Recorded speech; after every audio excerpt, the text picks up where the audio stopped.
আজকের ভিডিওতে থাকছে রোজের টিউটোরিয়াল। কিভাবে আপনারা হুইপ ক্রিম দিয়ে রোজ বানাবেন সেটাই দেখাই দিচ্ছি।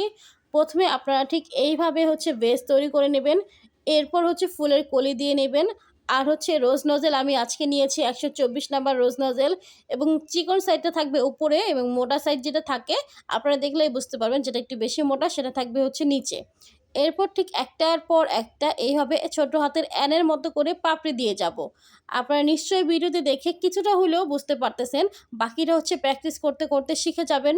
এবং 124 নাম্বার নজল দিয়ে আসলে খুব সুন্দর ফ্লাওয়ার হয়। ও আরেকটা কথা ক্লিয়ার করে রাখি, হয়তো এখন অনেকেই কমেন্ট করতে পারেন যে ব্যাকগ্রাউন্ড এমন কেন, এত এলোমেলো কেন।